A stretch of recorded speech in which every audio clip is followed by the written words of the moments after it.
اعوذ باللہ من الشیطان الرجیم بسم اللہ الرحمن الرحیم. کلاس 8 سبجیکٹ اردو اور آج ہم پڑھیں گے گرامر. ہم نے لفظ کے دو قسمیں جو پڑھی، پہلی کلمہ اور محمل. آج ہم کلمے کی قسم پڑھیں گے. کلمے کی قسمیں، کلمے کی 6 قسمیں ہیں: اسم، فعل، حرف، ضمیر، صفت، متعلق فعل. تو اسم وہ کلمہ ہے جو کسی شخص یا جگہ یا چیز یا حیوان یا پرندہ وغیرہ کے نام کو ظاہر کرے. مثلا کرسی، استاد، مسجد، ہاتھی، بلبل، چاند، کشمیر، ارشد وغیرہ. اسم وہ کلمہ ہے جو کسی شخص، جگہ یا چیز یا حیوان یا پرندے کے نام کو ظاہر کرے. تو جیسے ہم انگلش میں کہتے ہیں کہ ناؤن، اسم کو ناؤن کہتے ہیں. It is naming word.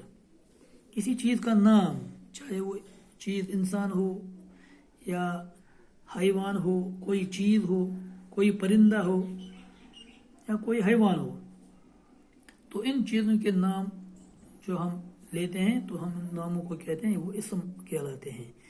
اب دوسرا ہے فعل. فعل وہ کلمہ ہے جو زمانے کے تعلق کے ساتھ کسی کام کے کرنے یا ہونے کو ظاہر کرے. مثلا گر گیا، لکھتا ہوں، ڈر گیا. فعل وہ کلمہ ہے جو زمانے کے تعلق کے ساتھ کسی کام کے کرنے یا ہونے کو ظاہر کرے. جو کوئی کام ہم کرتے ہیں، زمانہ مطلب وقت کے ساتھ، وقت کے تعلق کے ساتھ. زمانے کے تعلق کے ساتھ مینز وقت کے تعلق کے ساتھ کوئی کام جب ہم کرتے ہیں، اس کام کو ٹائم، وقت کے ساتھ جب ظاہر کرے تو اس کو ہم فعل کہتے ہیں. مثلا گر گیا، لکھتا ہوں، ڈر گیا. ڈر، گرنا، لکھنا یہ کام ہے تو اس کو ہم فعل کہتے ہیں. اب تیسرا ہے حرف. حرف وہ کلمہ ہے جو کسی جملے میں دو اسموں یا اسم اور فعل کو ملاتا ہے اور تب ہی وہ جملہ پورا معنی دیتا ہے. حرف وہ کلمہ ہے جو کسی جملے میں دو اسموں یا اسم اور فعل کو ملاتا ہے. کوئی کلمہ ایسا ہوتا ہے، کوئی لفظ ایسا ہوتا ہے جو دو جملوں کے درمیان میں، دو اسموں کے درمیان میں یا اسم اور فعل کے درمیان میں آپس میں ان کو ملاتا ہے، تبھی وہ جملہ پورا معنی دیتا ہے. مثلا میز پر پڑی ہوئی کتاب کس کی ہے؟ میز پر پڑی ہوئی کتاب کس کی ہے؟ ہم کہیں گے میز پر پڑی ہوئی کتاب کس، جب ہم کہیں گے کی مطلب کس کی ہے، تو جو یہ کی ہے یہ حرف کہلاتا ہے.